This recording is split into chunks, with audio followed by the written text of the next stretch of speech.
नमस्कार मित्रों, मैं अनुज गरीबी, बेरोजगारी, भ्रष्टाचार, महंगाई के छठवें भाग में आप सभी के सामने उपस्थित हूँ। भाग 1 से भाग 5 तक जो मैंने बताने की कोशिश की है वो है विध्वंसक आज़ादी के बाद से ही भारत में राष्ट्रीय नीति से प्रभावित राजनीतिक दल का अभाव रहा और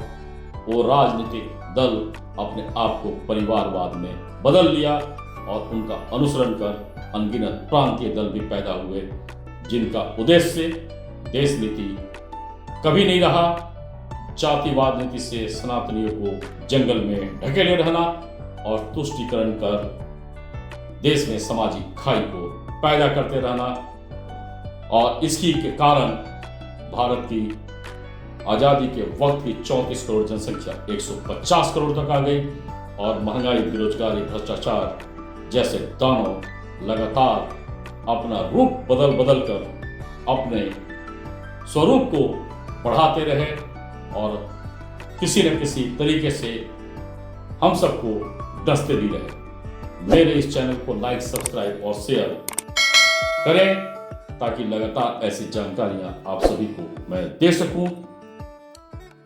किसी न किसी दिन एक ऐसा क्रांति हो कि स्वार्थवाद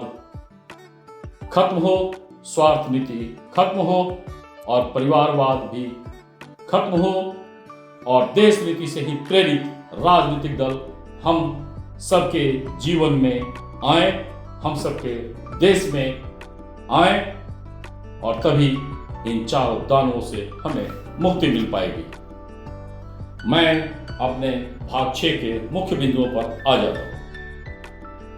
अघोषित राजतंत्र के लिए दूरदर्शिता ने सनातनियों को जातिवाद का उपहार दिया और ये जातिवाद का उपहार हम सबको कितना दंश दिया है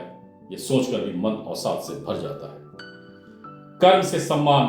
हमें बिल्कुल नहीं मिला, योग्यता से अग्रसित होने का अवसर कुंद कर दिया गया। मेरा ये कहना है कि आप गरीब को और भी निचले तबके को आप आगे लाइए, इसमें किसी को कोई परेशानी नहीं है, पर योग्यता कुंठित न हो ये भी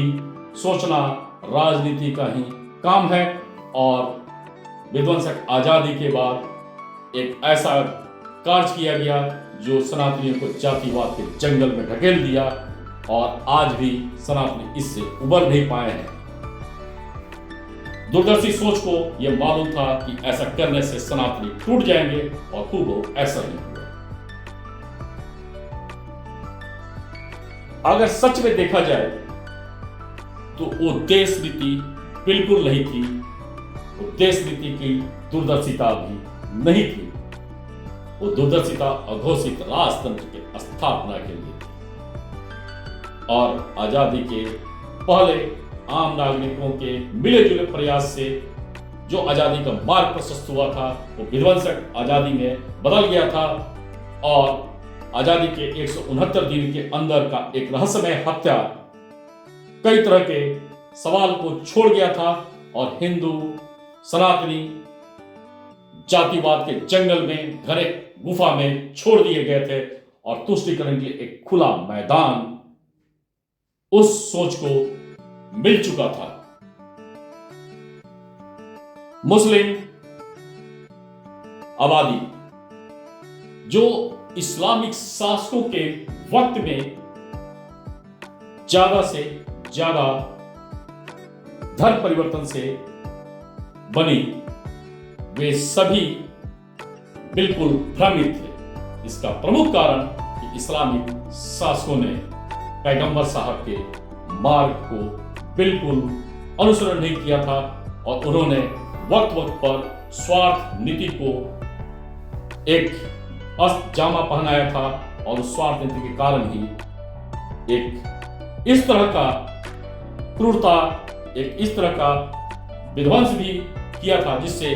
कई लोग अपने जड़ को, अपने संस्कृति को छोड़ उस संस्कृति में अपने आप को समावेशित कर लिए थे और उन्होंने इस्लामिक शासकों की ही मानसिकता को अपने अंदर आत्मसात भी कर लिया। आजादी के बाद इस सोच को बदलने की आवश्यकता थी, उनको सच बताने की आवश्यकता थी, उनको